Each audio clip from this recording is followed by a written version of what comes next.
And we're live. Hello, SHL. It's Rich and Adam. Yes, it is.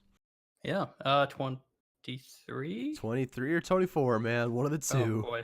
We'll get it right Yeah. one of these days. Yeah, I actually do not remember, again. The whole, the fact that we did, I think, what's his, Slappy on 21? Yes, has been throwing me off. So this is Yeah, going to it's be 24 then? I feel like it is, I think. Because we did two after Slappy, right? We did the one the week after Slappy, then we took Yeah. a week break. Yeah, I found the last one we did. It was 23, so this is 24. So we're coming up on another milestone, kind of. Kinda. We're almost at 25. Yeah. So that means 26 we should do something, right? Yeah, we'll get Argar on for 26. We probably should. I should talk to him. I'll maybe talk to him later this week. Yeah, we'll figure I it guess out. this week. Next week it'll be, because this week's pretty much over. Basically. Yeah. Anything you want to talk about really quick before we go into the questions? Oh, let's see. Canada's playing the Czechs right now. I don't know the score. Let's find out. We'll do it live. Ooh. Oh boy. I'm so excited. I'm not, actually. Sorry. I don't really have any. Not a World Any, Juniors like, watcher. Not a World investments. Juniors watcher.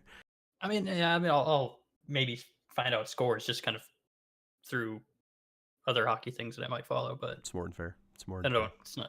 It's not something I like seek out, I guess. Let's find out.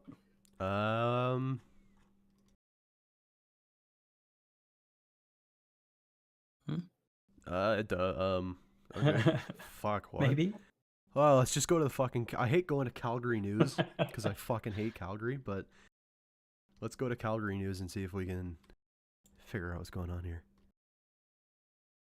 I know there's a kid from Brandon playing netminder for the Czech right now, but...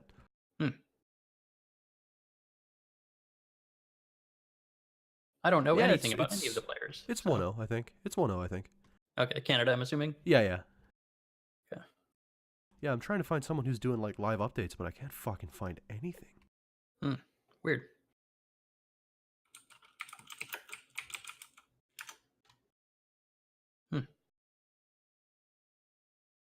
Yeah, I don't see anything obvious.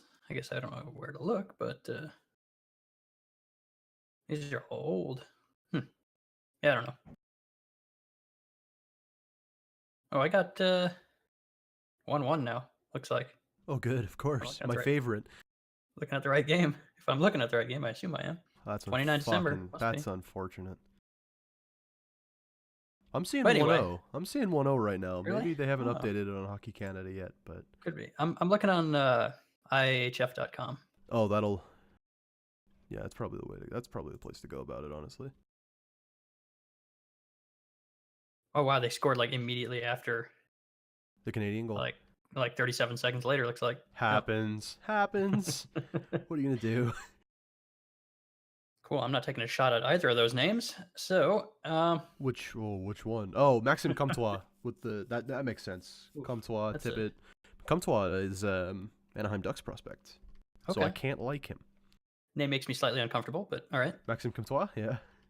And I'm going to take a shot at that. That's Andre Makala. Scores the first goal for the Czechs. 6:40 in the first period. Cool. Yeah, so go Canada, obviously. The U.S., I don't know if they played today or not, but, you know. I think U.S. plays later. Are you guys the 10:30 game? Sweden. So. Oh, boy, have fun with that. Like, yeah, I have no idea. That's going to be a brutal game. Sweden's good this year. Is Sweden okay? Sweden's always good, but, you know. Yeah, not in SHL. What's the score in the Toronto Islanders game right now? One of my Leafs friends says he wants to fucking kill himself, so I'm assuming it's bad for Toronto. Let's see. Oh, yeah, it's not great. It's 3-0. So. Ooh, that makes my pee-pee hard. I don't know about you, but that makes me a happy boy. I don't care. Wait, is Brock Nelson an Islander? Yes. Did he score? Because I kind of like Brock Nelson, but yes, no, he did not. This is the first game Tavares is playing against the Islanders since he left. Oh. And it's not even, I mean, when they go to Long Island, that place is going to burn to the ground, but this is just Tavares' first game against the old team. But nice. Love seeing Toronto lose. Good feeling. Yeah, Brock Nelson's one of my North Dakota guys. So. Mr. College Hockey. Yeah. College football going on right now. I don't know what the score, I'm assuming Clemson beat Notre Dame. Probably. Sure. I don't know. No clue. I don't know. I don't pay attention to college football either. I'm trying to think if there's anything else I should shout out before we jump right into shit. Merry Christmas, Happy Holidays. Yes, all that. That was last week, but We didn't really yeah, we even, didn't. I think, mention it last No, week. So. no. But there's questions about it coming up, so I'm sure we'll talk about it. Yeah. Oh. So questions? Yeah. Yeah, let's get right into it. All right. So our first question: how was Christmas? Hey, right, like I said, Yeah. it was cool. It was nice. Pretty quiet. Yeah. I had my Christmas kind of early, sort of. I went and spent time with family in Nashville, and that was the week before. Yeah. And so then I've just been hanging out at home. Other than that, so it's been pretty good. Nothing too interesting. That's good though. Yeah. I liked it. It made. I mean, Nashville was crazy because I guess apparently it's a big thing. And Oh, Nashville at Christmas, yeah. Yeah. I didn't realize like how huge it is. Apparently, it's like we were the weekend before, so it wasn't as bad, but it still Right. was a nightmare. There was people everywhere. Yeah, I've spent time in Nashville not during the Christmas season, and it was packed and Yeah. nightmarish. It's a great town, but it's a tourist town. Yeah, for sure. And we went downtown during when there was a Preds game, and so it was even crazier. Well, it'll be packed then too. Yeah, because Bridgestone's right down in the middle of town. So yeah, it's like right downtown, just like one block over, and you get hit like the whole strip of like the bars that have live music and everything. Yeah, you're right on Music Row there. Yeah. So that place was like jam packed. Yeah, I was down there a few summers ago. I was going to Belmont, Belmont University up the road.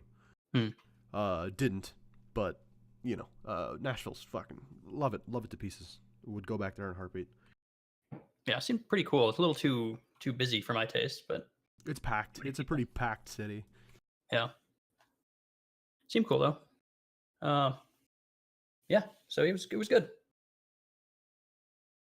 That's good. Yeah, it's always good to spend time with family.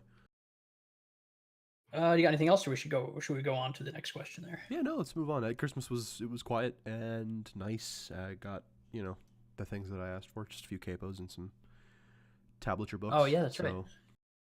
You know me, man. Guitar boy, guitar guy play guitar, man. That's me, man. That's me. Christmas was nice, quiet. Good to spend time with family. Did you get those like the standard capos, or did you get some of the fancy ones? Oh, I owned a couple of standard capos already, but I got a smaller banjo capo, and I got a couple of different fancier like one string at a time capos, and things that you just don't need but are cool to have anyway. Yeah, they're not super expensive, so it's not breaking the bank or anything. I did break the bank, but we'll talk about that later, I think. Okay. Yeah, Christmas was nice, quiet. Just nice to spend time with family. Yes, quiet Christmas, best Christmas. And so he says next, did you guys bring up minutes played and how they can affect a total career points for a player? I thought you did, but can never be sure. I don't know what this is in reference to, but this is an incredibly great point to make. Total minutes played absolutely affects total career points for a player. And I mean, that's just simple arithmetic. The less time you're on the ice, the less opportunity you have to score. I don't know. It's weird. I'm not sure how much. I don't know. I'm not sure how much it should matter. I don't know. I'm sure it's different, like case by case. Each person has a different opinion on it. I don't really feel that strongly about it in terms of like saying, "Oh, this guy played so many minutes that his points have less value," because that feels weird. Yeah, I don't think it devalues the points any less. If anything, I think guys that scored a shitload with less minutes, I think that should value it maybe a little bit more. But I don't think a guy playing 22 minutes a game should be any less impactful than the guy who scores the same amount of points playing 15 minutes a game, Yeah, I think it's more like, to me, it feels more like kind of like a tiebreaker scenario where if you're looking at two guys that are very evenly matched, you might say, oh, well, this guy played a few fewer minutes or a few more. Yeah, exactly. But outside of that, I wouldn't. Yeah, I don't know. I would agree with the idea that total minutes played can affect total career points because it's just simple math, but I don't think it matters as much as outside of just the simple math of this guy played more minutes, he had more opportunity to score. I don't think that changes what the points that someone scores are worth. Yeah, I think it becomes a bigger discussion point when it's two guys that are very even statistically. Yeah. And that's the only time it really becomes a thing worth, I guess, discussing in depth, maybe. Yeah, and more often than not, you see guys who are pretty even statistically getting the around the same minutes a game anyway. Mm-hmm. So it's a good point to bring up, but I don't think it matters that much. Yeah, and I guess it probably depends. Well, let's see. You talked about total career points. I don't know. It's so difficult. I guess you'd have to look like season by season, because you can't just look at the big picture, like total minutes versus total points. That's not enough to me. Because maybe, I don't know. I'd want to dig into the player individually to see, like, season by season what kind of minutes they played. I don't know. It feels too broad to just look at a total career like that and break it down in just as simple as minutes and total career minutes and total career points. I don't know. I totally agree. Jesus Christ, the cat scared the shit out of me. I think we have discussed that probably. I know we've not for total career, but I know we've discussed, and I think more what we focused on has been like the difference of being on a good team versus a bad team, and how that affects player performance. Yeah. And I don't think we've really talked about minutes that much. Maybe not at all. I don't know. I think we've talked more about minutes in the context of single season awards rather than total career. Yeah, but I don't know if we've really brought it up that much, except maybe on like the rookie, the Jester. Well, the rookie, yeah, Jester stuff. Because that is, I think, influences it fairly heavily. But a rookie that plays more minutes is just, yeah. I don't know. I think it's probably in the context of the HOF. I know I said HO, Hall of Fame discussion that's been been going on the last few days. Yeah. Which we will, I'm sure. Well, I know we've got several questions about it. So, yeah. Next question, you think? Yeah, let's go on. All right. He says Peterson not in the Hall of Fame. I guess I say Peterson. Yeah, Peterson. I've always said Peterson. Yeah, me too. So he says snub or understandable for his first ballot. It's tough to get in on your first ballot. I don't know Peterson's career numbers off the top of my head. He's 8th all time in points. Well, but what else? But what else? Yeah, that's the thing. It's like it sounds impressive, but his season by season breakdown he's had some really good seasons for sure, but nothing like crazy. I mean, I have the Bojo box up. I can just look. Being a steady guy is great. Where's he at? Yeah, I don't have his career numbers. I'll pull up the Bojo box so I can look at it. So like his career high is 59 points. It looks like to me that was in season 33. After that, his next he's got 1, 2, 3, 4 seasons where he's better than a point per game. He played for 22 seasons, which is a lot. It's a long time. That's a long career. Mm-hmm. So it's tricky. He was very good for sure. Yeah. I'm looking at his. Who else was in this? I should have had that up, but of course I did not. Even though I knew we were going to talk about it. The guys who got in were Fleming. Yeah, that makes sense. Wyatt Walker. Yeah. And Timo Haas. I know Haas is maybe the contentious pick there. See, I don't agree actually. When I was, because he was the one who got left out by accident. He didn't get marked as a guy that got in. So when the announcement was made, I don't think I was there live. No, because that happened in the middle of the day. It's kind of a weird time with it while they did it. But I was surprised that he didn't get in because he was a monster. Granted, his career was fairly short, but he was the best goalie for pretty much his entire career in the league. Starting off, he was great from as soon as he came up to LA. So I thought he was going to be a first ballot guy. I think this was his first ballot. I think that might not be true. I don't know actually. But yeah, sorry, I kind of interrupted, so I don't know what you were gonna say. No cup. Yeah, yeah. I see. I don't think that's. If it was a matter of there's another goalie who's similar, but he was so good in the regular season. His award list is pretty ridiculous if I remember right. I should have brought that up too. Of course, I'm gonna have to go find it now because I think he won the top goaltender several times. Because I remember it was the time when him and Swag were like the two top goalies, and Anderson just couldn't win it because Haas was just too good. Granted, they were very close, I think, a bunch of times, but let's see. Here we go. League MVP in season 39. McBride, best goalie. It's only twice. I thought it was like 3 or 4 times. 34 and 39. He must have a boatload of nominations then. And I thought he won that a bunch of times. But two, still pretty good. No, I will agree that Haas is a pretty clear-cut Hall of Fame candidate. But I know that people will call it a contentious pick because no cup. Yeah. I don't know how much that matters to like the general SHL public. I feel like I don't hear that very often in terms of like when people say, "Oh, this guy," when people are making complaints about who did and who didn't get in. I don't feel like I hear that very often. I think too much. I think too much in the regards of NHL Hall of Fame inductions, where the argument is, do you have a cup? Then you're not really even in the conversation.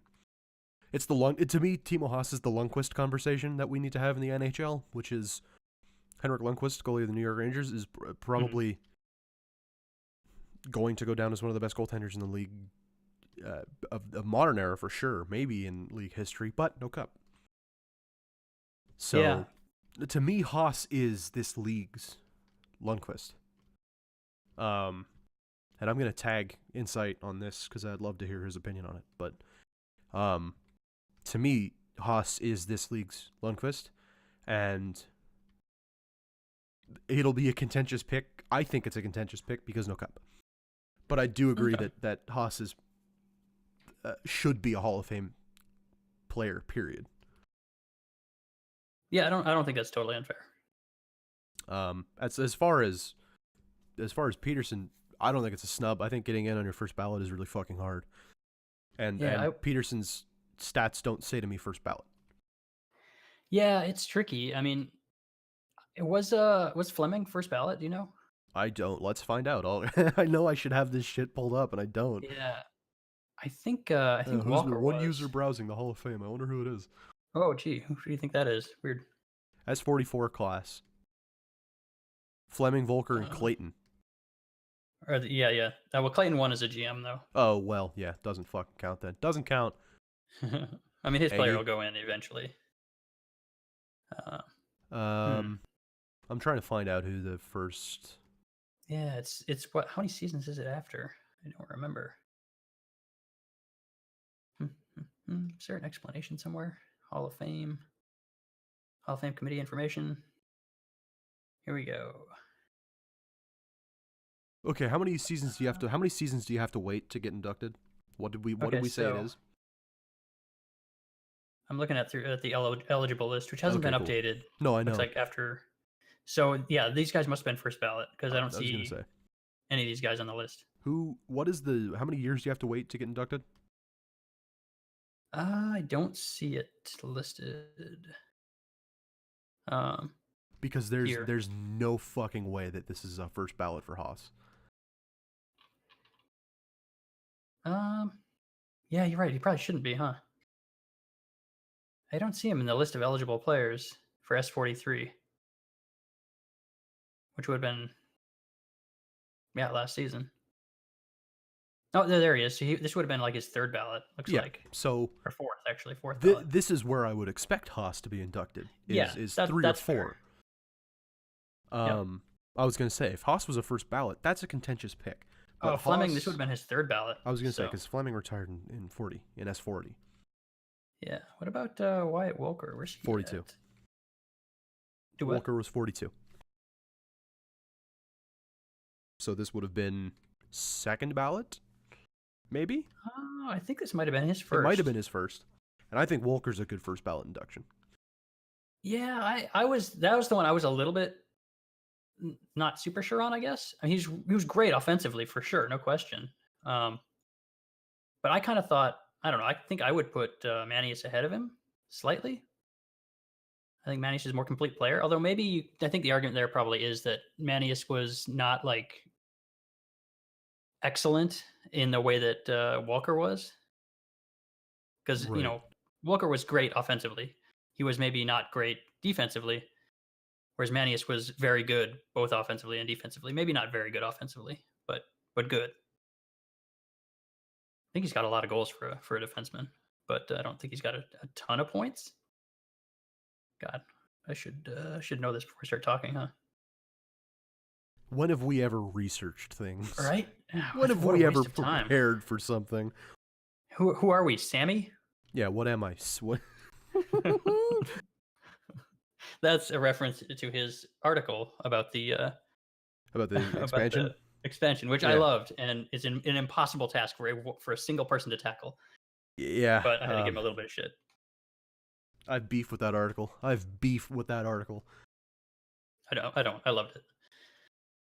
Anyway, what else? So yeah, Peterson. I think it's pretty understandable. Yeah, I wouldn't have had an issue had he made it versus had he not. It would have been, to me, sure, that's fine. Although knowing now that 3 people got in, because at the time it was only 2, but knowing now that 3 people got in, it's more like, okay, yeah, it's really difficult to, even for, I think 3 people, it's difficult for 3 people to make it with the voting. And next season, there's, I think, almost no chance he gets in next season. So we'll have to see the season after. Yeah. Although the season after might be tricky as well, because there have been a lot of retirements of very, very high level players recently. Yes, there have been. Peterson will get in eventually. I think so. Yeah. The problem is if these like really high level players keep retiring, which is possible, it's feasible that he could just keep missing out just barely, which would be unfortunate, but happens. Doesn't sound totally out of the question that set of events kind of taking place if there's like kind of the retirements fall just right, but we'll see. Seems unlikely. Yeah, he will make it, I think. Yeah, I would agree. I would expect him to. Update before we move on from this topic. Canada is up 2-1 after a 2-minute boarding penalty, the Czech Republic, as well as a 10-minute misconduct for that boarding penalty. Oh, it's unfortunate. 2-1 Canada. Fuck the Czechs. Are the Czechs actually good? Is that a thing? I don't know. They've fielded a good team. So yeah, okay. There's some really great players on there. Philip Zadina, Martin called, but he just fucking went off on a 10 for boarding. So 2-1 Canada. Let's move on. Neat. Okay. So next he has, have either of you played the Hitman franchise? He said he's playing Hitman 2, and it's fantastic for his first Hitman game. Yes, I've played all of them.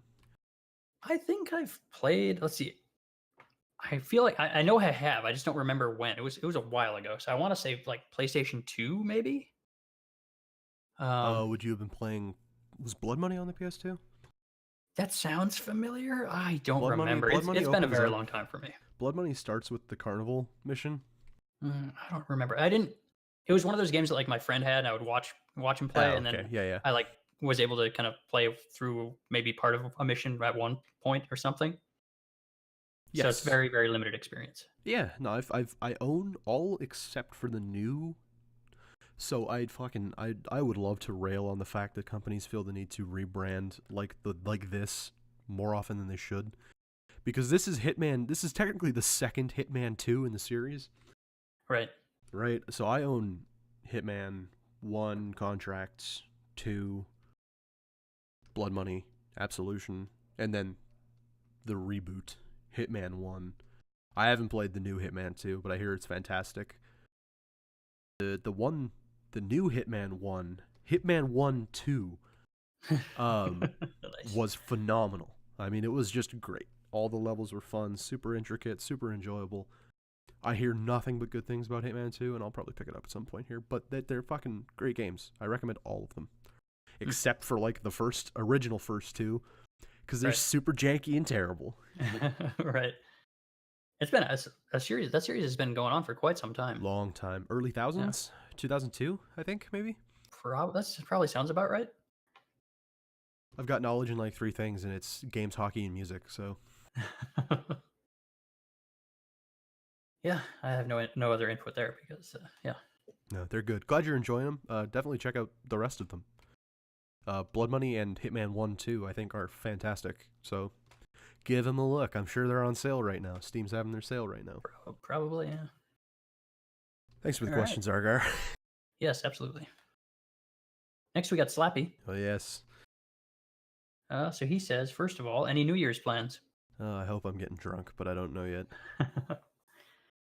I don't know yet. Probably not. I'll probably hang out here at home. I'm gonna have to work New Year's, and I'll have the next day off. But I got some stuff I should probably take care of because I've been putting things off last couple weeks. So we'll see. I don't really want to stay up all late because, yeah, I'm old. So that's it. Anything else? No. Yeah, I hope I'm getting drunk, but if not, I'll just hang out. Yeah. And then the fucking outdoor game is the next day. So. Oh yeah, that's right. Oh crap. You got when are you heading back to school then? I go back on the 6th. Oh wow. Okay. So I'll be still in Maryland for next week's podcast, but then I go back. Classes start next Monday. Okay. All right. So next he says, so I actually did apply for HO this time around. Never heard back from anyone. Just saw the announcement of Adam's reinstatement and TML's ascension. Yeah. Is Eggy afraid of me in HO? No. Do they not want me? Do they not want a dissenting voice when it comes to free speech / disciplinary issues? I feel like I am that voice. Perhaps not interested in someone who will be a voice for those that are outside of the norm around here, or am I just being a reactionary and pompous ass? I don't think you're being a reactionary and pompous ass, but I also think that you're I don't think you're overblowing it because you are angry. I think you're overblowing it because comedy. If I'm wrong, please tell me because I'd like to know. But no, I would love to. I would love to weigh in on why anybody gets chosen for head office. I have no idea. They don't talk about it, or if they do, I don't have access to that channel because I'm up for reinstatement. I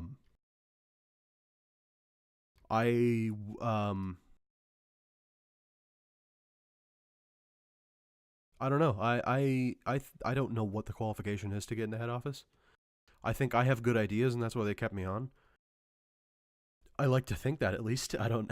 Maybe they did. Maybe they just kept me on for the joke of it. But I like to think I have good ideas. And I don't know how the hiring process works. If I did, I would weigh in on this. But yeah, for me, it's just I applied and they never kicked me out of the channel, so I just kind of assumed I was getting rehired, and then they rehired me. Yeah, I don't know. I mean, obviously I have no information, but I feel like Slappy would be, to me anyway, like one of the people I would really want in there. I think I've said that before, but TML doesn't seem like a bad choice either. He seems like he'd be a solid solid ad. So TML this is horrible, and I hate saying shit like this, but I'm gonna say it anyway. TML reminds me of me. Kind of quiet on the site, but I think TML is a great fit for the current group that we got running here. I think it'd be neat to have Slappy in. I think it would bring a very different perspective to the table. But I don't, until Eggy steps down, by which I mean until Eggy finally dies of a heart attack and I take his position, I will have no idea how the hiring process works. Yeah. Yeah, I don't really have anything else to add there. Yeah, I don't know, man. No clue. I don't know how I got in the first time. I'd like to think it's because I'm a young, hip, commie. I don't know. I think they just hired me because I look good. I'll be honest, but I've got some ideas, and maybe they like them. If they didn't, I feel like they'd tell me. Yeah, why not? For all the shit that I've leaked from head office on this podcast, I'm surprised I still have a job. So yeah, let's move on. Let's move on before I keep running my mouth and get myself in trouble. Yeah. We'll do that. He says next, do you believe voting for the awards, All-Star teams, Hall of Fame, etc., are affected by user popularity as opposed to purely player performance? Yes. I would say yeah as well. And then he says, do you think a player with little site presence can compete against guys who have prominent jobs such as GM, HO, and the like? No. I mean, Largely, yes, but I think when you get to like the nuance, when it's a close thing, I think the guys that are well known, well liked, etc., are gonna having a bit of an edge just by the nature Always, of how always. people behave. Yeah. This is unlike the NHL, and I hate comparing this league to the NHL, but unfortunately, it's the only parallel I have. Unlike the NHL, our Hall of Fame committee isn't necessarily bias free. Yes, and actually, he asked about that a little bit later. Yes, he does. And I'm bringing that up because he asks about it a little bit later. Okay. Should the Hall of Fame be bias free? Absolutely. I try to be as bias free as possible when I vote for awards. That's the ideal scenario. I think it's probably virtually impossible. Yes. To have to do it like completely, but I think as long as you're conscious of it and a kind of, I guess, what do you call it? I don't know, self-regulate. Yeah, self-regulating, self-aware. Yeah, then it's probably good enough, even if there is going to be kind of that, a bit of innate bias that you can't really avoid. The other, I just, I don't know, maybe a half hour ago or so, I just got done listening to the Big Slappy Hour, 132. How was it? And they talked about a potential user Hall of Fame.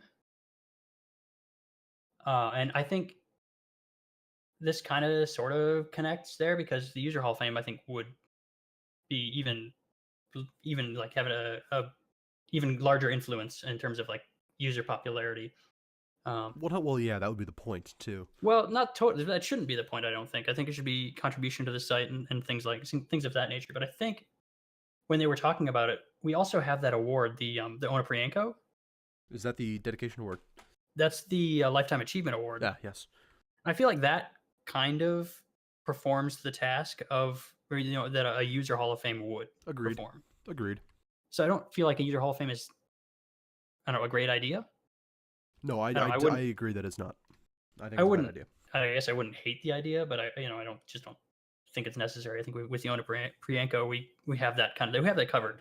I think as well as it needs to be covered. Yes. And if we start inducting users to a Hall of Fame, I think it will turn into kind of a popularity. It would be a popularity contest. Yeah, it would be a much greater element of popularity than just user contribution to the site. Yeah, no, I think that's as much as I think that those guys have good ideas, that one's not. That's not a good idea. But I would say that awards All-Star Hall of Fame are probably I don't know about awards and All-Star because I feel like All-Star is really easy to put together based purely on numbers. Yeah, and awards is pretty easy to do based on numbers. I don't know how I would say that they're less affected by user popularity compared to player performance, but Hall of Fame, I would say, is probably pretty affected by user popularity as opposed to just player performance. Yeah, it's the matter of a player and user having eyes on them, and if you don't get a lot of eyes on your player, you're just not as recognizable. So not somebody's a voter isn't going to see that name and immediately think, oh yeah, I know that guy. Yeah. And it's yeah. And to point to the second half of that question, do you think a player with a little site presence can compete against guys that have prominent jobs such as GM, HO, and the like? I would argue those jobs don't exactly. They're not prominent jobs. They might seem like prominent jobs because the people that have them are prominent on the site, but I wouldn't say HO has name recognition. I barely talk on the site. TML barely talks on the site.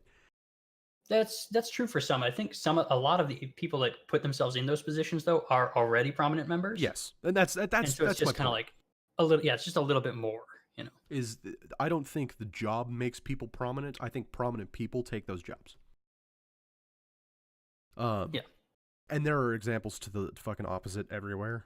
I'm the biggest one. I've said it 1,000 times. I would gamble half the site doesn't even know who I am. But then you've got guys like Eggy, who is probably the most recognizable name in the SHL right now, if not like up there. Or fucking TDZ, of course. And TDZ's presence on the site, I would hardly call incredibly positive. He's not. Yeah, well, he's not the like the. To me, TDZ and Eggy are Eggy was like a posting juggernaut when he was a rookie, and TDZ didn't. I don't know. His presence feels different. Like it's not. TDZ's a heel, man. TDZ's the heel of this website. I love him for it. That's why I love him. But TDZ is the heel of this website. But he's not like his board presence isn't really significant. Although I guess Eggy's isn't really that much either anymore, like it used to be. But I guess that's also partly because we've moved towards the Discord locker rooms as well. So some posting has moved away from the website a bit. But I don't know. That's like a whole another topic, really. Uh, hmm. I guess that's pretty much covers everything there. Yeah. Yeah. I think that this site definitely, not necessarily in season to season accolades, but I definitely think Hall of Fame is more affected by user popularity than it should be. Mm-hmm. So you want to do the next little bit here? Yes, let's move on. Yeah. Slappy says, and this is a fucking excellent point, and I'm happy we get to talk about it.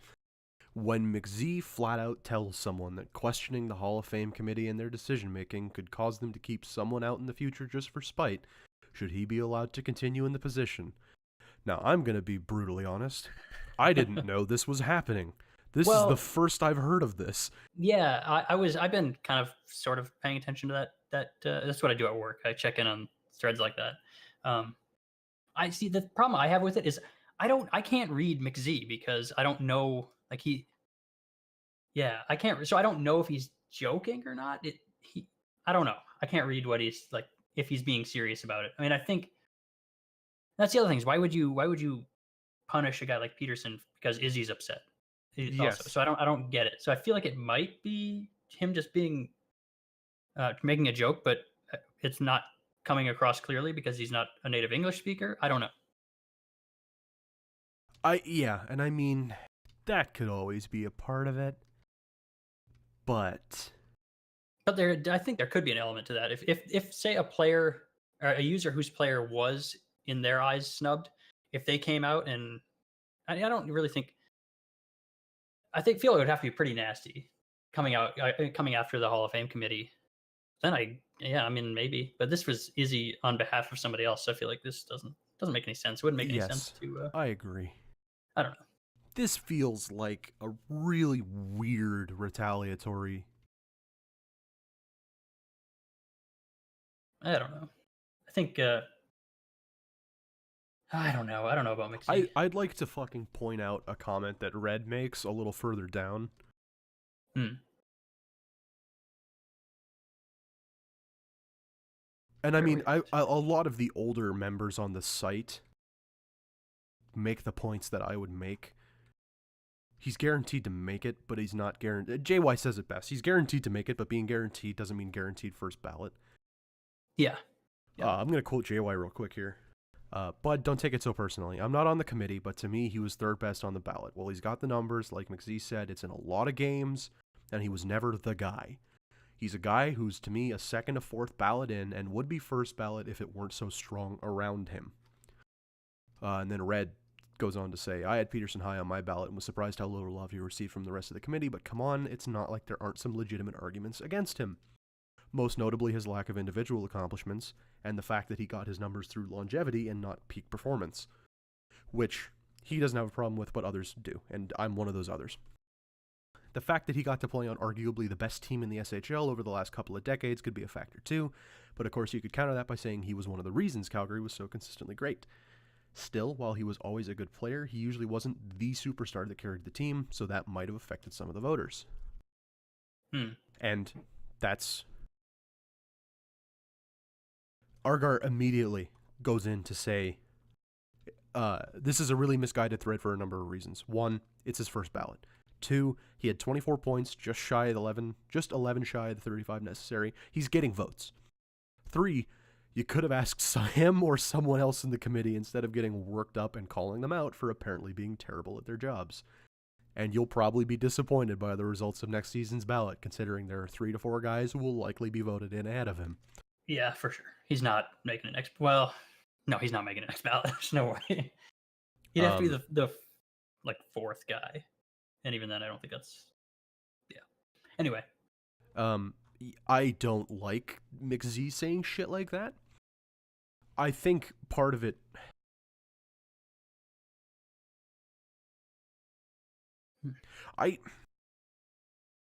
It's rough because I also don't know what McZ means here. It's very easy to interpret. He can still make HOF in the future because he has still some seasons as chance for the HOF. I'm quoting this directly, but forcing it and call out the HOF committee will maybe bring him not in the HOF. It's very easy to fucking take from that. Call us out and he might not get in, but I genuinely don't know if that's what he meant. I don't know. The second thing that what's his name Slappy linked is McZee's response to Argar's clearly joke about he's going to take him off the ballot just to be a dick, which is obviously a joke. Obviously a joke. So that I don't read anything into, but I don't know how to read McZ, so I don't know, man. I mean, I think he's yeah, I don't know. It's weird. It's weird.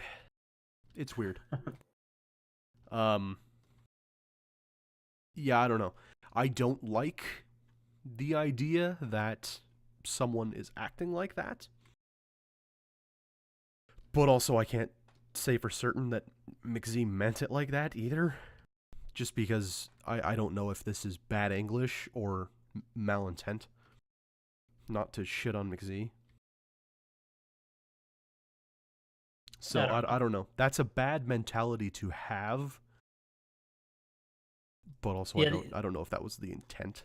Yeah, I haven't. I think the other issue, I don't know if it's a really great issue, but with McZee's, what do you call it? Oh boy, he really likes individual awards in, I think, in the Hall of Fame voting. Maybe a little more than I would like, but concerned about with his voting. I think he's very much about the individual awards. Right. I don't know if he's. I don't know if it's worth just saying okay, he's out. But I don't know if he truly is serious. It doesn't look good for sure.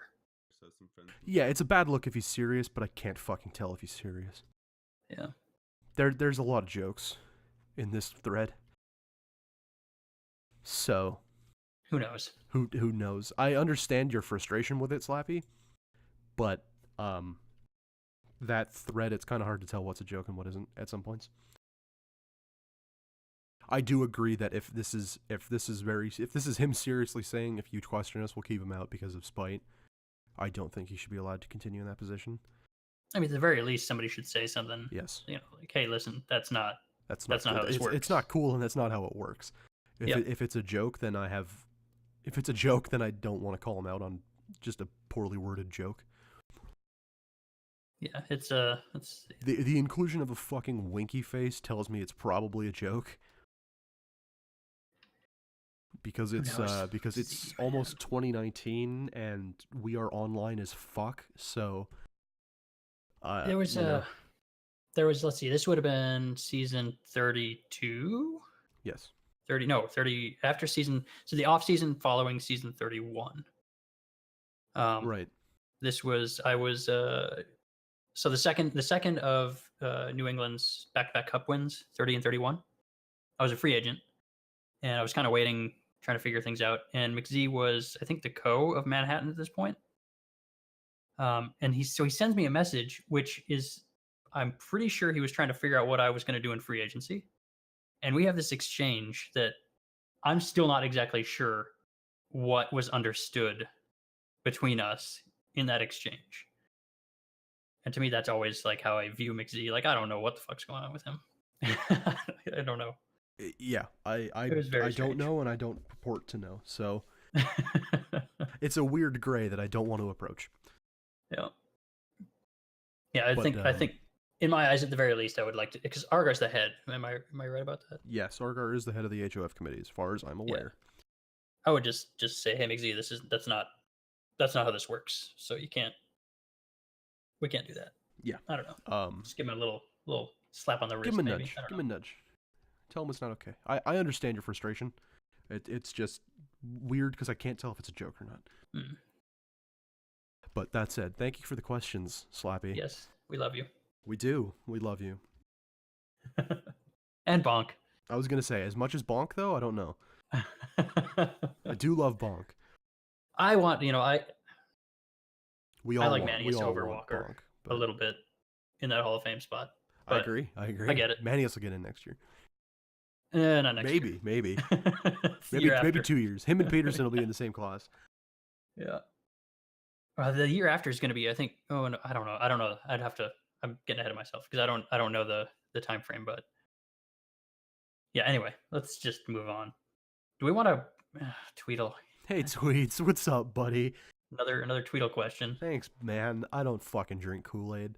I don't know. I've drank Kool-Aid in so long. I think I was like 7 when I last had Kool-Aid, and it was like a green apple or something. It was a green flavor. I have no idea. It was green flavored Kool-Aid. What kind of Kool-Aid's my favorite Kool-Aid? Whatever I can put vodka in. Hold on. What kind of fucking question is this a Kool-Aid flavor? Hold on. I gotta look this up really quick. We drink Freshie in Canada. No, that was not a Kool-Aid flavor. That was something else. Okay, never mind. I don't have an idea what flavor is my favorite. No Actually, clue. they don't make Freshie anymore. I think, the only Kool-Aids I ever remember drinking were red colored. So it was probably one of those. I'm Googling Kool-Aid flavors. Ooh, the original 6 flavors. I'm tagging Zach. Oh, he's going to love that. He's going to love that. Make-believe flavors. We're talking about the original 6 flavors of Kool-Aid. Lemon lime. I'm going to go with lemon lime. But if I can put vodka in it, I'll drink it. I'm going to say red. Pick a red, man. Strawberry one or of the cherry. Red ones. I don't remember them tasting like actual fruits. Punch. I just remember them being sweet. So hold on. There are. My God, there's a lot of fucking flavors of Kool-Aid. I'm sure there are now. Probably got like artisanal Kool-Aid flavors at this point. Did you know they made root beer flavored Kool-Aid? Oh, why? That's horrifying. Granted, just drink root beer. I was gonna say they made root beer flavored Freshie too, but wait, Freshie was long dead before I was even born. It's Do Canadian. I know what Kool-Aid. That is? It's Canadian Kool-Aid. Oh, okay. Like, should I know what that is? They stopped manufacturing it in like 1987. It was dead long before I was even born.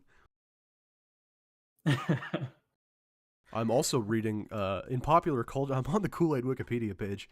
No. In popular culture, quote, drinking the Kool-Aid refers to the 1978 Jonestown Massacre. Oh, great. This is what we've become. Reading Kool-Aid Wikipedia. It's Kool-Aid Wikipedia. I love that that's actually in there, though. That's fantastic. Yeah. I mean, I guess that phrase is pretty. I mean. Oh yeah, because they poisoned Kool-Aid, right? Was that how they killed people in that?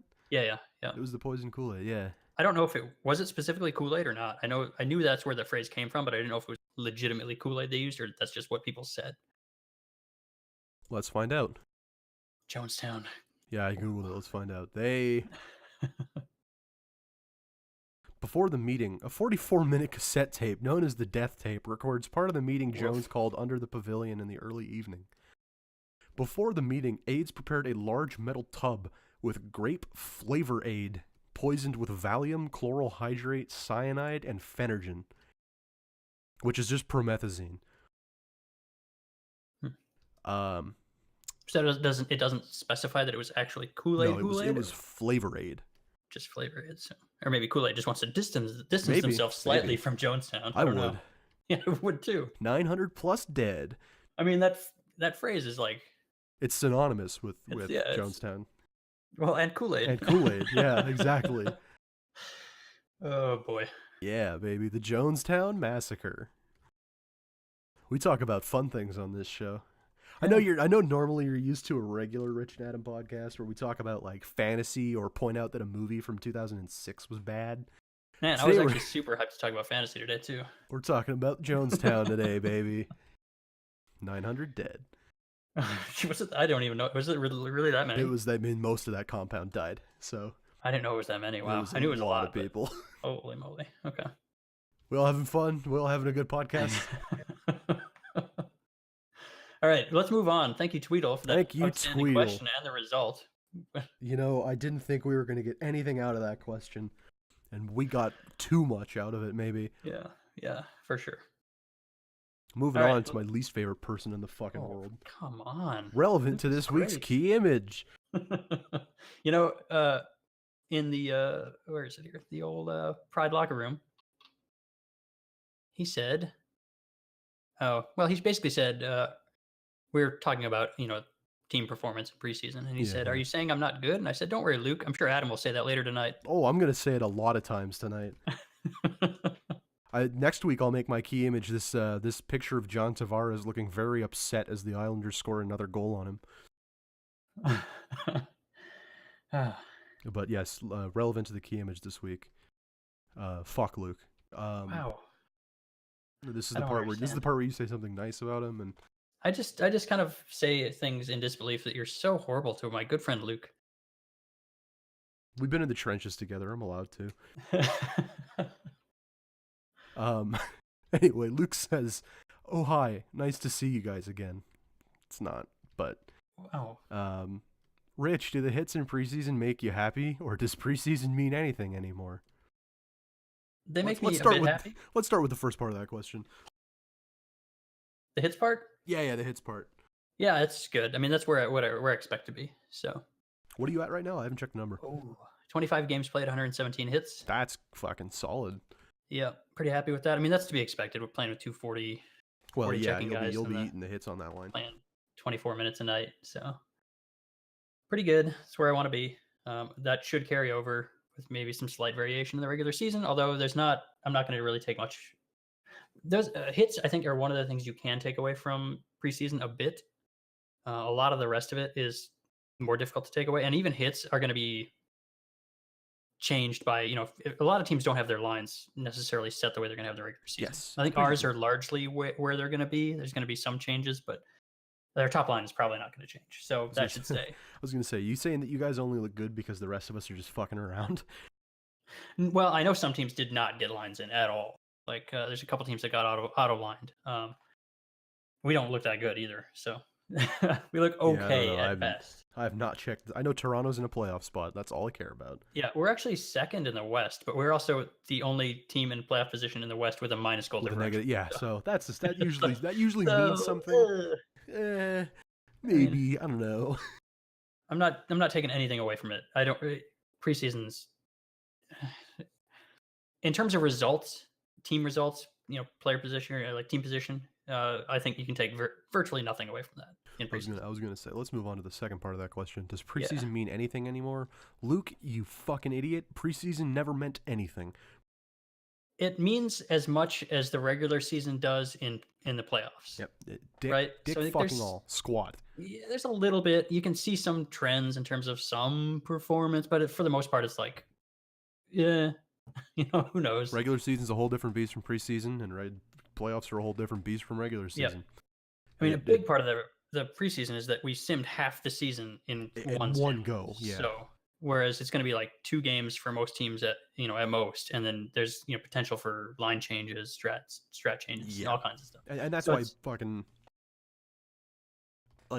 in the NHL preseason means more than preseason means here. But for this, preseason means nothing because there's no time to do line changes. Yeah. The preseason don't fucking take anything from it. Yeah. I'm shit in preseason always, and then I'm like mediocre in regular season. Well, yeah, so things really change for you. Hey, you know what? I'm going from like 20 points to 30, and that's a 10-point fucking change. No, I think you're actually going to do really well in Toronto. The preseason sims would say otherwise.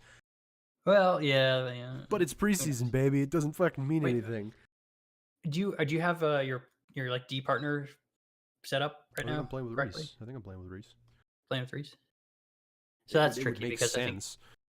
In either way, I think you're in a tough spot. Well, that's not true. If they put Fist with Reese and then put you with whoever. With Bergen, probably, I guess. Yeah. Oh, that's right. Bergen's pretty good too, actually, though, isn't he?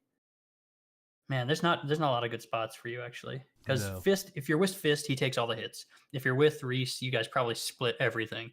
And Bergen's probably more similar to Reese, where you guys split a lot. Yeah, So that's a tricky spot. I'm not in Toronto to win an individual award. Yeah, I'm in Toronto to win a cup. Yeah, they're looking okay. We'll see though, because right now in preseason, I don't know if you saw that, but McFadden is crushing it. Yes. So that again, it's like, is that going to happen in the regular season? Who the fuck knows? We're gonna have another historic season with Michael McFadden, the fucking corpse of Michael McFadden crazy. that we have strapped an exoskeleton to. Yeah, fantasy preseason means fucking nothing. It means nothing. So if you were gonna take anything from preseason, Luke, take from preseason that everything is meaningless and you should give up. You specifically, no one else. Okay. Moving on. So next, he says, "Adam, congrats on being HO again in that hellhole." Yeah. Yeah. And, can you talk about some of the things you guys are discussing? And if not, or if you can, what? If you can, I'm not sure how much you can. Wow, what a weird sentence. You are a Luke. fucking moron. You are. I know you can do better than that, Luke. Stupid idiot. I have faith in you. Give up. I don't know. Let's go into the Discord and see what's going on.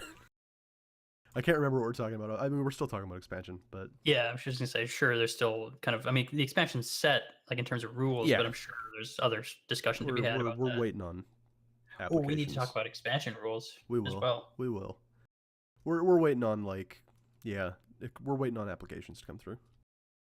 That was what I was going to ask. Is it not who, but could you say if either of the GMs had been chosen? No, nothing yet. Nothing that I'm aware of. We haven't even looked at applications yet. We meaning I in this situation, because I haven't seen any of them posted yet. I assume we're waiting for I don't know if the deadline's passed or not, because I'm a horrible head office member. Deadline for the applications for those, but I actually looked, but I don't remember what it was. I'd have to look. Either way, I haven't seen any applications yet. I'm sure they're there, and we just haven't looked at them. But expansion's the big thing right now. Yeah, expansion's the big thing right now. There's like some just like administrative shit to talk about because GM jobs and shit, but like the big thing is expansion right now. We're waiting on applications. Oh, that's right. We'll decide that out. Did get a couple new GMs too. Did we talk about that last week, or were they just open at the? No, they were just open at the time. I guess I could do that right now. Congrats to Halsey, I guess. Oh yeah, that's right. Yep, Halsey and Schmurf obviously was the easy pick for taking over in Minnesota. He's been doing it for 2 seasons anyway, basically. Yeah, he was already basically doing it. So Schmurf was the easy pick.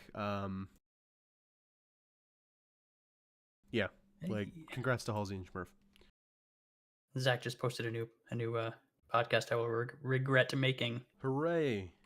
Canada's up 3-1. Alexis Lafreniere. Oh, is he the guy who's supposed to be like really high pick next draft? Yes. Which one? Before.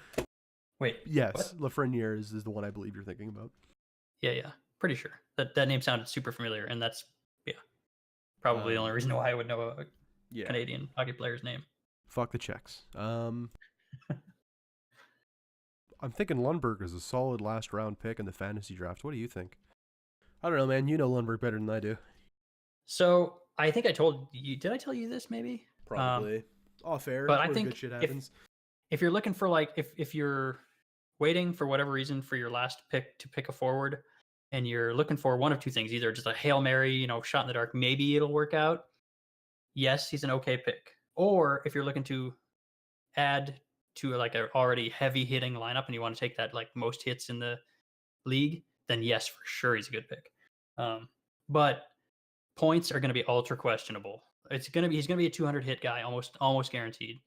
But points are going to be I'm not sure. So I'll take him 6th round. Fucking bet. It's not the worst pick you could make, but I don't know. I'll take myself 5 and Lundberg 6.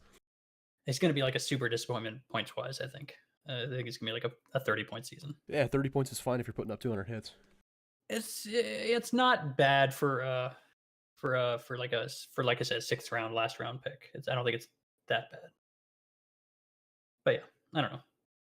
It's questionable. I think you could probably do better, but I don't think it's certainly far from the worst you could do. Could always do better. I hate this next question. I hate it with every fucking fiber in my being.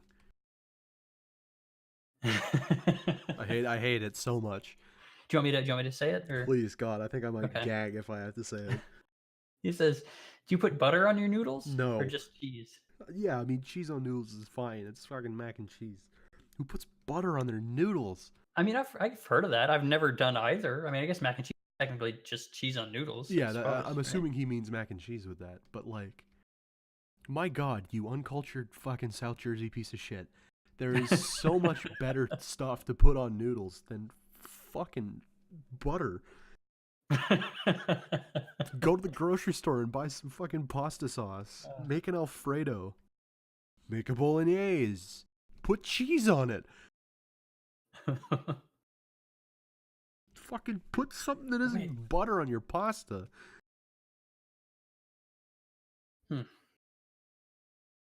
I don't know. Disappointing. I don't have any input for that because I don't really. I expected nothing and I got even less. I don't know how you managed to disappoint me through the bottom of the barrel, but you did it. Well, you're still my favorite, Luke, so. Don't lie to the poor kid. He doesn't deserve that. Tell me lies, tell me sweet little lies. Thanks, Luke. Not really. No, thank you. Please never comment again. I love your questions.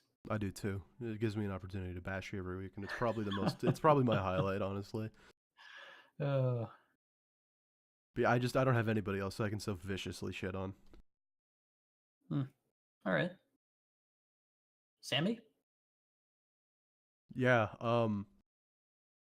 yeah, sorry, I moderate the Reddit hockey Discord, and someone is in there with a NASCAR avatar. I think he's a Canes fan, so of course he's got a NASCAR avatar. And then someone tags him and says, "Nice image." And an Islanders fan immediately, like seconds later, sends this. I'm also going to tag Zach for this one because he'll adore this because he's a NASCAR fan, and I've already mentioned the original 6 3 times.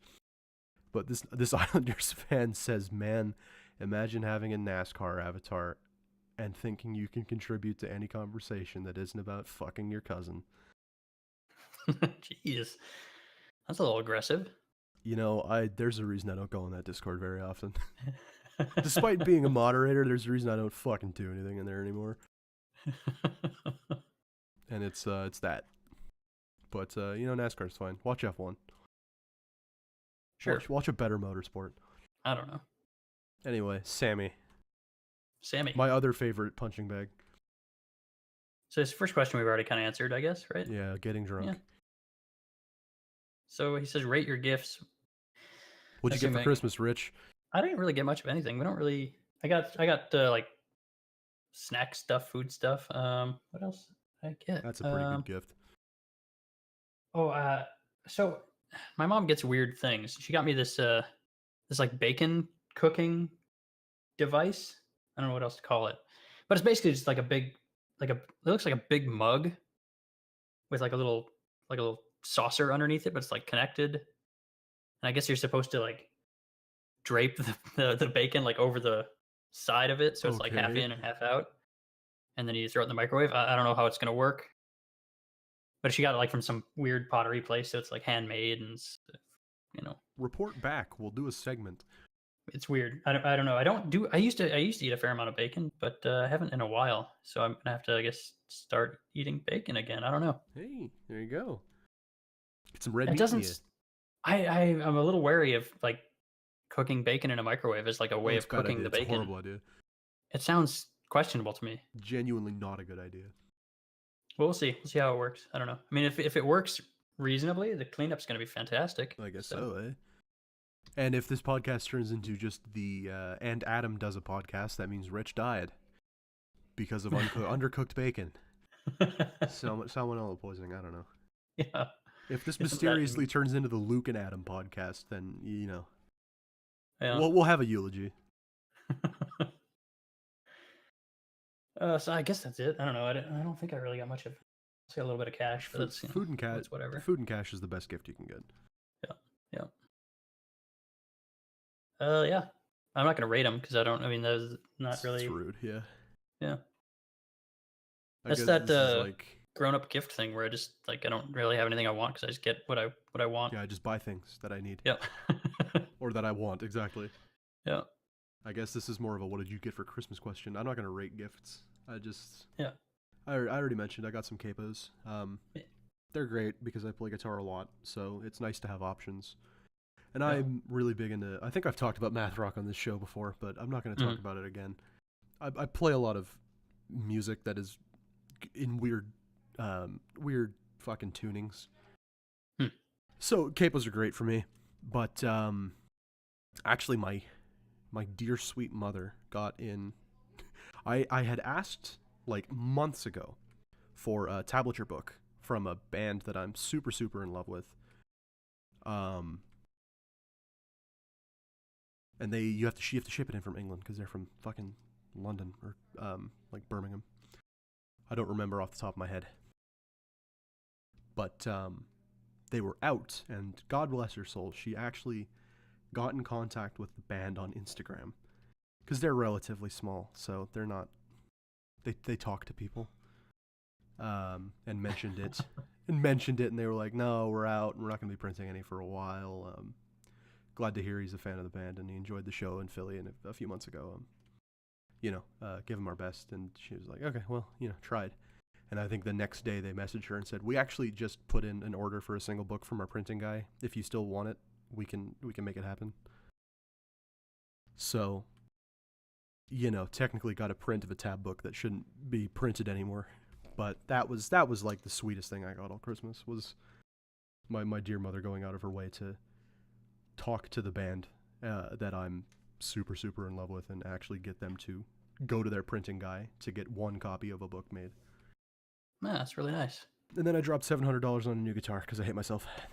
Yeah, that happens. So that wasn't a gift though. That was me spending money. I needed a new one. My old one's Chinese and breaking down. So I got one that's made in North America and has actual parts that don't collapse. So Christmas was cool. They were good gifts. I'm not going to rate them, but like they were all pretty heartfelt. That's nice. It's tough because I'm like you. Normally, if I want something, I'll just buy it because I have the money to do that. Yeah. But around the holidays, my parents are very much. What are you looking? Because I'm still 20. I'm still in college. I'm still a kid, kind of. They're still willing to say, look, we'll buy you something for Christmas. So I have to, whenever it's like middle of November, I have to stop saying I'm going to buy this thing. Because now it's like, well, they're going to ask me if I want anything. And if I've already bought the things that I would like to pick up for myself anyway, they're going to have nothing to do. And they'll feel bad and I'll feel bad. It was good. I'm not going to rate them. They were all very heartfelt. They were all, good and nice. And I'm going to make use of all of them until my fingers bleed again. Cool. Yeah. Moving on. Are you both down to play for an expansion team if y'all are claimed? Yeah, I actually just found out today that I am expansion draft eligible. I think we talked about this last week, and I totally forgot. Yeah, well, I guess I didn't realize what your contract situation was, so I didn't really think about it. But my situation is very different, obviously, because I'm super old. I don't know. It's gonna be like I don't think I'm gonna get selected. So I don't think it's a problem because my player is so old and there's so little time left for my player to be. Well, he's not really that effective anymore. He's reasonably effective defensively, but I'm not putting up points. So I don't think I'll be selected. And if I was, I think it would very much depend on the situation. I think the most likely scenario is I would ask them to trade me if they select me. Yeah. We're kind of in a similar boat because I will be going into my second season of regression. I'll still be like 1350 plus, I think. I'll still be almost a 1.4k defenseman. But I'm still technically in regression, and I'm sure that if they can take a younger defenseman over me, they will. But if an expansion team claim me, it would depend on who the GMs are, first and foremost, because, I'm picky. And I know who I do and don't want to play for. It would depend on the GMs, but like if I was drafted by an expansion team, I'd definitely consider it. I was looking at the RFA rules because I had forgotten about them, what they were exactly, and they're kind of goofy. I feel like we almost need like a modified version for the expansion, but I think they're probably okay-ish. The problem I have is like the compensation that is required of a player. It's like I'm gonna have to go back and look at it, but basically I believe the if you sign a contract of 4 million or more, the compensation's a first round pick, I believe. I have to look again to make sure I'm not just making stuff up. I think you're right, but it's been a minute since I looked at the rules. Yeah, I was looking at it earlier today.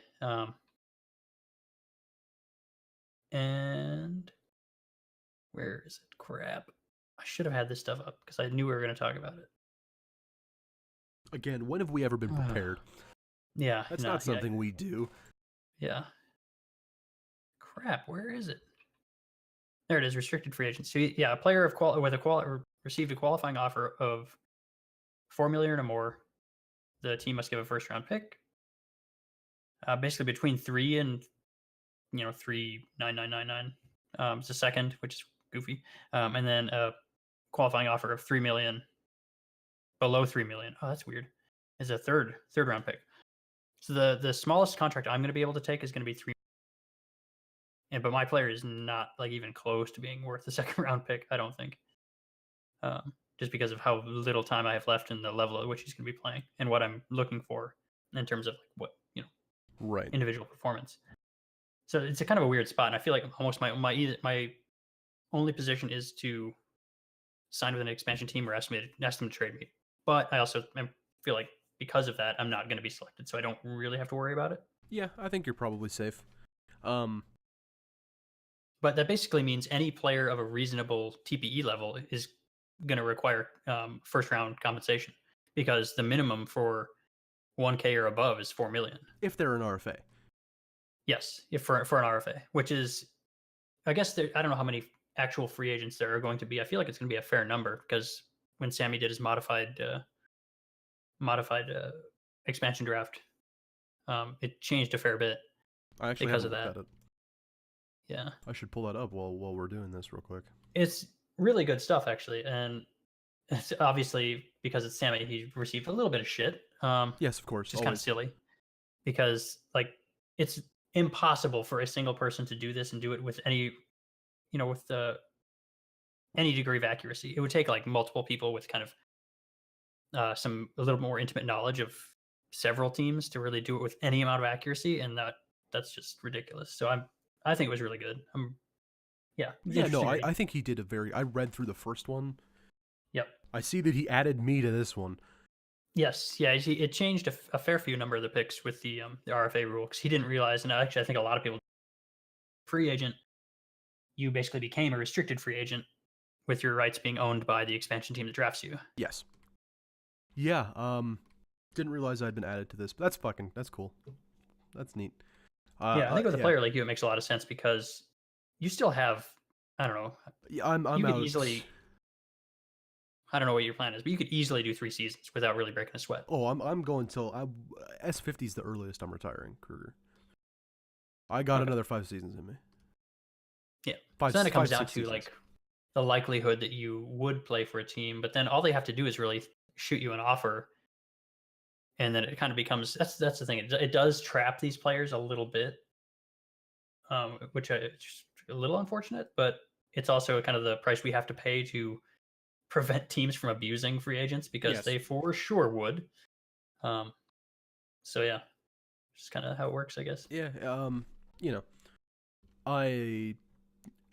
I don't know what my plan is. I've made my intentions for Toronto pretty clear that it's a team that I'd be willing to play for a while to come. Mm. But if Toronto doesn't have the space, or they don't have the money, or they just think it's better to leave it to chance and see what happens, then whatever. I'll do whatever hand is dealt to me. I've told Toronto that I'm willing to stick around if they want me, and they know that. So I don't know if that's tampering, but if it is, I just did it live on podcast. So no, you're under contract with them. So. I am under contract with them, technically. I don't think there's no issues, and actually, it wouldn't matter because you're the player, Really? And I'm head office. What am I going to do? Arrest myself? Got him. What am I going to do? Tell myself to go to jail? Give myself No, punishment? What's going to happen? that's TDZ's job, isn't it? Oh no. No, please. I'm too young and pretty to be killed by TDZ. I mean, he's the one who runs all the disciplinary action on the site, doesn't It's he? true. We Pretty are. sure that's how it Yeah, works. yeah. He's the one that makes all the decisions, and we all just nod our head yes, including Eggy, including Eggy and the owners, and we all say yes. TDZ, you really are the one who knows what's going on. For those of you that can't understand that I'm joking. I love TDZ to pieces. He's one of my favorite users on this site. People need to stop giving him so much shit just because he's the mouthpiece for the HO. There's my fucking that's it. There you go. Yeah, I've made my intentions to Toronto pretty clear. If they would like to re-sign me, I will more than gladly re-sign. I'll extend with them if they want me to. If they don't, then if I'm taken by an expansion team, cool. I'll give it a shot. If I'm not, then I'll just go to free agency. Neato. Yeah. Anything else to say there? 4-1 Canada. Mackenzie Entwistle. Oh, wow. Assisted by... by... Oh, hey, I know who that is. Yeah, Mackenzie Entwistle. Fucking great little hockey player. Assisted by my boy Joe Valeno, who is a Red Wings prospect. I know that I'm an Oilers fan, but, you know. Shh, don't think about it. Sure. That's actually 2 points on the night, too, for Jack Studnicka. Which one's that? I don't fucking know who he plays for. This is a very new Team Canada roster for me. Nobody who was on the gold medal team last year is on this team. Really? Huh. The only guy returning is Maxime Comtois. There's that name again. Yeah, Maxime Comtois, the fucking Anaheim guy. Anyway, 4-1 Canada. Sammy asks, how's preseason? And we kind of already talked about that. Yeah, super preseason-y. It's preseason, man. It doesn't matter. Kruger's not scoring where he should be. He's not hitting where he should be. He's not blocking where he should be. But I'm also playing with 3 other very good defensemen. It's gonna happen. I'm the highest scoring defenseman on the team, if that fucking says anything. But it's preseason, so I don't put any stock in it. Yeah. Anything else? Yeah. How are we doing on time, by the way? It feels like we're over an hour. We're over an hour. Okay. Yeah, we're at an hour and 17. A pretty effortless hour and 17 too. Yeah. I'm sure we can find something to fill space. Well, yeah, I've got one more thing I do want to talk about briefly. I don't think it'll take long, but we'll find out. We can make anything take long. For sure. Yeah. Anything you want to add to preseason or? No, I think we talked about that a fair bit earlier. So. And then Sammy says, "Smash Bros. Ultimate is great." Not a question, but I agree with you. I was gonna say you play Smash, Rich. What? I was gonna say you play Smash. No, I played. Must have been Brawl, I think. No. The one on the Wii or the one on the GameCube? GameCube. That was Melee. I think that was Melee. Okay, yeah. I played a tiny bit, like I don't know, probably single-digit hours worth. Very, very little. And I don't think it's my style game, mostly because I don't know. It's like one of those games where it's like it's simple, but like the depth of it, just like I don't know. It's like a deceivingly deep game, right?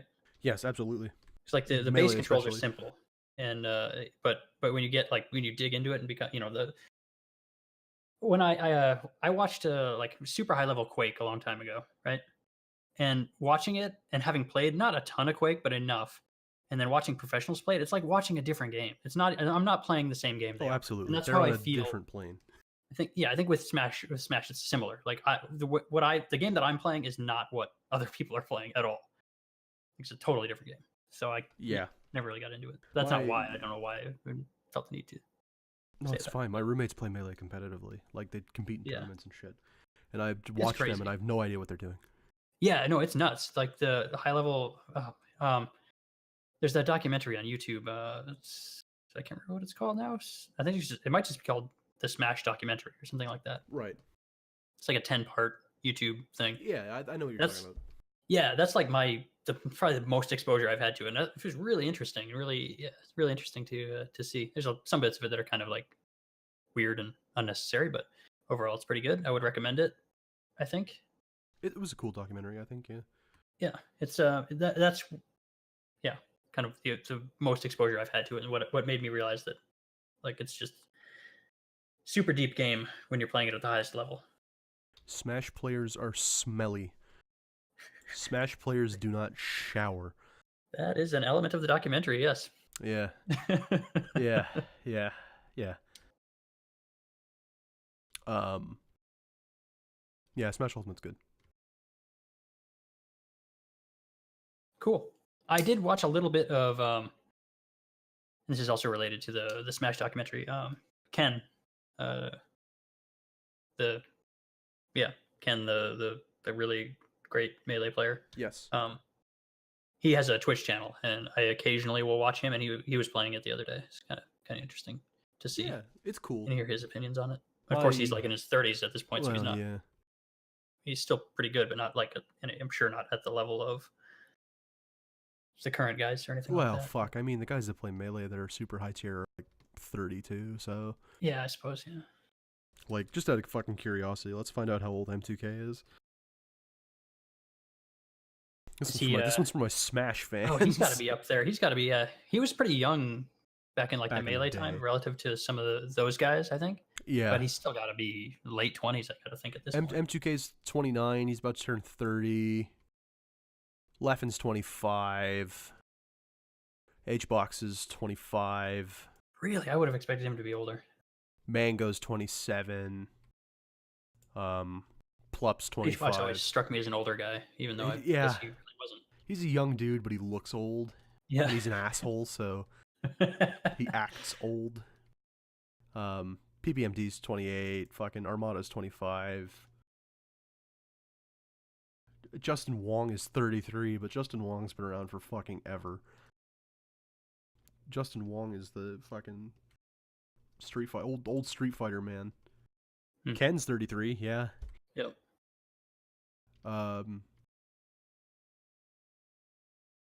Westballs is 28, so yeah, all the guys that I grew up watching are like almost 30, so yeah. How fucking old is? There's one I'm thinking of that I cannot remember his name to save my fucking life.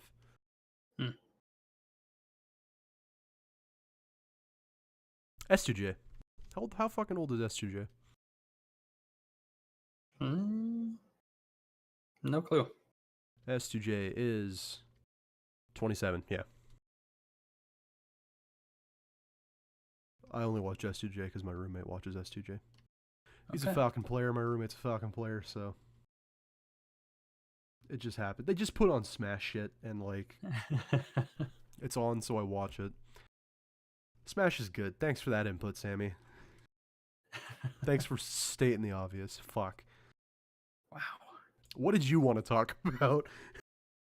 So I wanted to hear what you might think about. So in the Big Slappy Hour, they talked about. They had a question too. I'll just maybe pull up the question they had, and we can poach a question off them. Hell yeah. It's kind of a long question, but basically, Danny Foster in a Hall of Fame is the kind of short version. I don't think so. No. Sorry. What's that? Say it again? No. That's kind of my feeling too. It's a weird, it's like a really super specific situation, right? Because you've got a guy who is probably one of the most unique players in league history. Ever, yeah, period. And he does hold some pretty crazy records. Well, one specifically being the single season hit record, which will probably never be broken. And then the seven Turd Ferguson awards. Yeah, Bananas Foster's a great he's a great player for what he did different, but I wouldn't call him a Hall of Fame player. That's the weird scenario, I think, right? Is the how unique he was enough, or is the recognition he gets from the things like the 7 Turd Fergusons and having that probably unbreakable record, is that enough recognition, or does he deserve further recognition? I Because need in to look my eyes, I something up.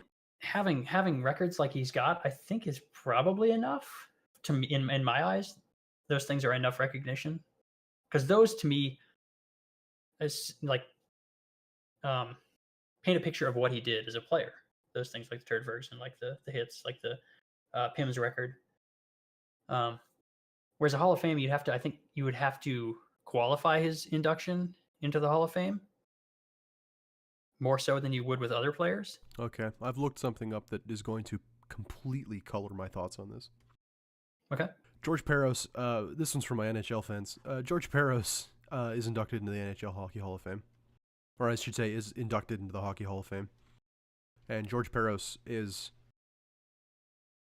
basically known for being a big hitman. Mustache. Big mustache, yeah. I mean, Peros got a big mustache. But Peros finished his NHL career with something like 700 plus penalty minutes in the regular season. Didn't score for shit. Didn't assist for shit. But my God, did he take a lot of penalty minutes and do a lot of fighting. And George Peros is in the Hockey Hall of Fame. So fuck it, induct Bananas Foster into the Hall of Fame. Yeah, I wouldn't be against it, but I don't know. My initial feelings kind of like, not really. I guess I don't know. Nah, it would be different if he altered like what he did didn't really matter. I don't know. Like it's not like it changed hockey or changed the SHL in any way. He did the thing that nobody else wanted to do, which was take a shitload of penalties. I don't know. Doesn't feel great to me, but I guess I wouldn't argue too hard if he got inducted, or even at all, because that's not my nature. But no, I was just kind of curious how you thought or how you felt about it. Yeah,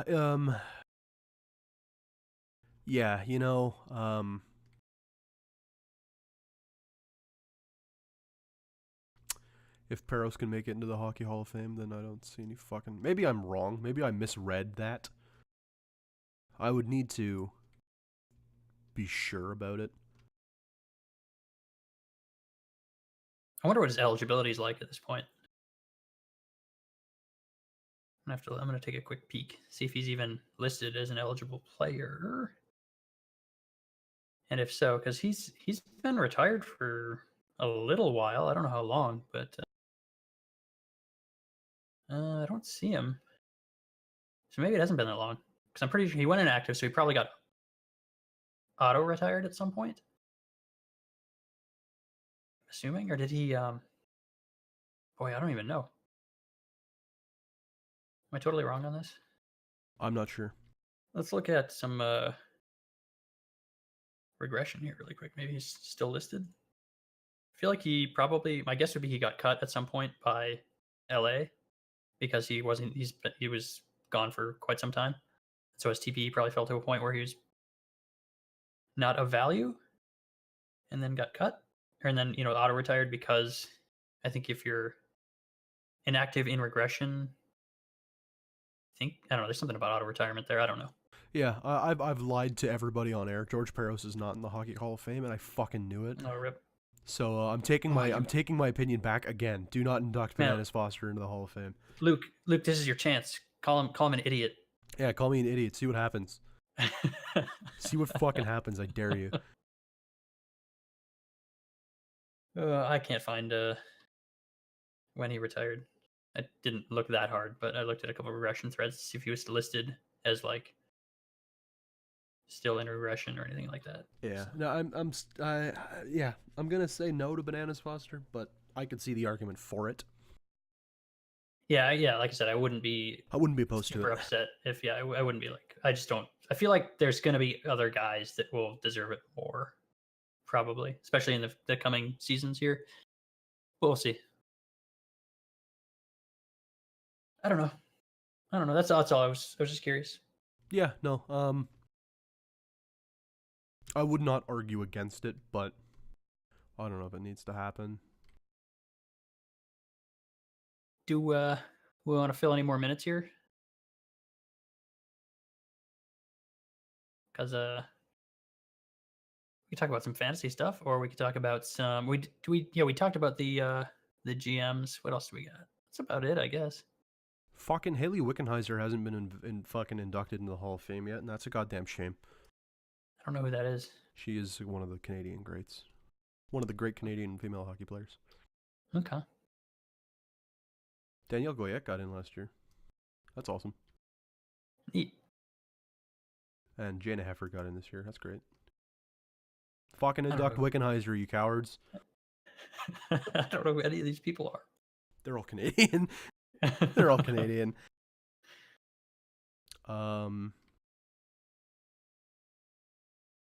Hey, Izzy just updated the franchise net worth. Oh, nice. Let's see. Did he update the original post though? Yes, he did. Let's see if there's any interesting stuff here. Oh, San Francisco still last. We're turning it around this season though. We'll get the. Is there value negative? Jesus. All right. Happens to the best of us. Yikes. That's a yikes. Yeah, Toronto's is a bit low, I feel like. And LA's feels a bit low to me as well. I don't know. I mean, I guess this is all like it's very historical, right? It's like this goes back a long ways. So yeah. Still, I feel like LA would be a valuable. I guess they are, but I don't know. Whatever. All right. Yeah. I'm good. Did you want to talk about? We could do this on air if we want to extend this. What is it? I know you mentioned Destiny to me in DMs. You getting back into that, Rich? I don't know. I mean, I'm gonna try, but so it's getting to be a little bit like. So I was also taking a peek at Path of Exile again. Oh man, there's a lot that's happening in PoE that I don't know anything about. Yeah, that's the thing. It's like it feels like these games are doing this where it's like it makes the barrier to entry becomes very difficult. I look at the game and I go, "What the? I don't even know what's happening. What am I supposed to do? Like, where do I go? What do I do? Where should I focus on for advancement at this stage since I have been gone for so like it feels very overwhelming, and it feels like a lot of games are doing this lately. Where if you step away for a few months, you get it's like a nightmare to get back into it. That's why I haven't gotten back into Warframe. Yeah, Warframe's that way too. Nuts right now. Yeah, it's insane. I hadn't dabbled in it very very very briefly when it was relatively new-ish. Yeah, same. And then I went back. I don't know, 6 months ago. Maybe a year, I don't remember. It was a fair while back. And I get in there and I'm like, I don't even know. I have no idea what to do. It just feels like there's so much shit that I don't even. Yeah. And like it's kind of awesome that there's so much shit to do, but also it's super overwhelming. Yeah, it makes me just be like, I can't make sense of this. I'm not even gonna. Why should I invest a time in learning how to play the game? Basically. Yeah. I definitely feel like Destiny's a little easier in that regard, but that might be because I'm biased and have been with it for the last few months. Definitely not as bad, but part of that is because it's not a free-to-play. Free-to-play games, I think, do this a bit more. Yes, I would agree with that. But and Destiny, it really is like, complete the campaign, and then we will explicitly tell you what to do for advancement. Yeah, and that's what I'm doing, because I think I told you that I stopped playing prior to Warmind. Yeah, that's a shame because Warmind's. I mean, I don't blame you because Curse of Osiris was terrible. Yeah, and I didn't even finish Curse of Osiris. I got kind of bored and god awful. Like, But Warmind was pretty good. Yeah, I'm working my way through that now. I've only done like the first maybe 2 missions or something like that. And then like I'm caught up because unfortunately it has eaten my life into oblivion. I actually am going to get on a little after we finish this to do some stuff for the dailies, but Forsaken's been really good. I mean, it's been 4 months now since Forsaken came out, something like that. September. Yeah. So maybe like 3 months. And that Black Armory's been underway for a bit. Yeah, the first thing that happened when I logged in for the first time after so long was I saw what do you call it? Oh boy, event thing popping up. Oh yeah, So it must be a Forsaken thing because everything was all question marked, and it was all immune. I couldn't do any damage to anything. You were probably something related to Forsaken then, yeah. Yeah, and I had not experienced that before, so I was very confused, and that was the first thing. I was like, "Oh, what's Vet, going on? I don't know what's do happening." you have Forsaken or no? I do, yes. Where can you describe? We're artificially lengthening this podcast, but you know what? Yeah. There are like 3 people that will enjoy this conversation. This would have Um, been I think I went to this would have been on Mars, I'm you were pretty in sure. Mars. Yeah, because that's where Warmind is, yeah. Oh, you might have been hopping into Escalation Protocol then. Maybe? I have no idea what it was. Like a bunch of hive around and like a big Yeah, lots of tower. hive. Yeah, you were. That was Yeah. Escalation Protocol. That's the big public event for the Warmind DLC. So do you have to, like, get to a certain point before you can participate in that, or how does that I think you have to complete the Warmind campaign. Okay. And then get to like a minimum light level. I think it's like a minimum Yeah, 350 or something. yeah. I thought it might have been as simple as just, like, I wasn't high enough level because I'm still 30, taking 32 now, Well, but yeah, everybody else was 50, the so max level cap is 50 now. So I thought it might have been just as simple as that, but I couldn't tell because I'd never experienced just straight immunity it like that. definitely is. It is your power level's too low. That's why it's doing Okay. that. Destiny. I learned this from my buddy Sim from Toronto. But Destiny does a weird thing where instead of doing like scaling, it sets everything at a base power level. Mhm. So if an activity is a 300 power level minimum, if you're 300 plus, you're doing normal damage. But depending on how far behind you are, it scales back your damage in like a weird exponential curve. So if it's 300 and you're like 10 back, you'll do like a little less damage than you would if you were on level. But like once you get like 50 or 60 back of the recommended, you just stop doing damage altogether. Hmm. So I don't know. That is something I think you just need to get better gear for. Yeah, probably. Yes, welcome back to the land of the living. Or actually, I should say, welcome back to fucking hell. I mean, I haven't really played that much Destiny 2. Destiny 1, I lost a lot of time I to. put too much time. I've actually been reconsidering reinstalling it on my PS4 just to go back. Because I don't just fucking spend enough time on it. Good to have you back. We'll see how long it lasts. Yeah. I mean, can't blame you. I just fucking bought the Witcher 3 DLC last night because I'm meaning to get around to playing those. Yeah, I saw that. The Witcher is a weird one for me because I've heard people. I have like this. We were talking about this in when I say we, other people were talking about this in the Pride locker room about Red Dead 2 rather. Yeah. Logging into it and kind of getting like bored very quickly because there's kind of it's not super fast paced, but there's also a lot to do. Yeah. But it's not in the same way that it is like in something like Warframe or right. It's just there's lots of things on the map to go to, and it's not. Yeah, it gives you like total a lot of freedom, but with not a ton of direction. So it's very yes. But anyway, I have the same relationship with Witcher 3, which it's a game that I should love based on everything I know about it. But I get into it, I play it for like half an hour, and then I'm just like, I'm bored, and I can't. Yeah, it is super directionless. I don't know. I don't know why. It's a game like based on everything I know about it. It should be the game for me, but it's just not. I don't know why. Yeah, I remember when it came out originally, I got it on the PlayStation, and I put about 50, 60 hours into it, and then just dropped it. Never picked it up again.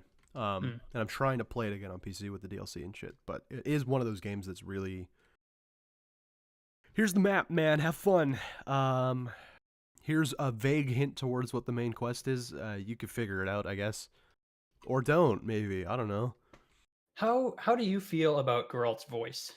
I think it's horrible, actually. It's my least favorite thing in the game. I don't know how people feel about it, but I always feel like it's awful. It's so bad.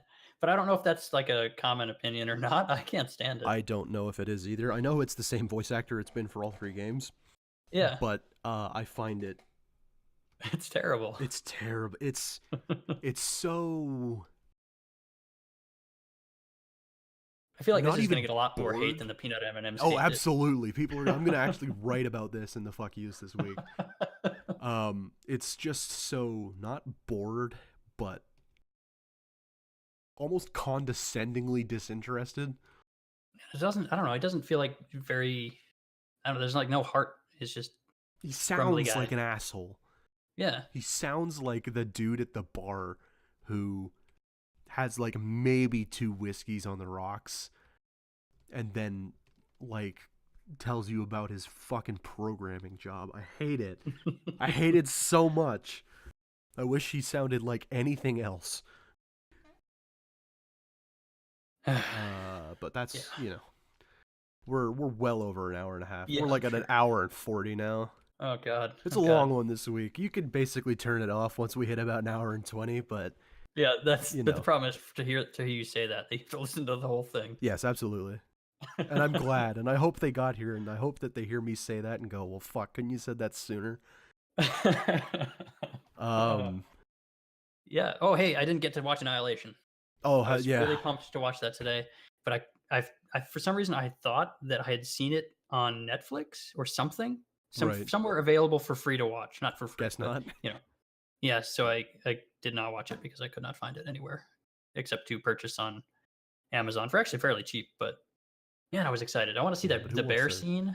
Yeah, which I've heard a lot about, and the pool. There's like a pool party aftermath scene with some crazy shit that I've heard about as well. I'm really looking forward to seeing those.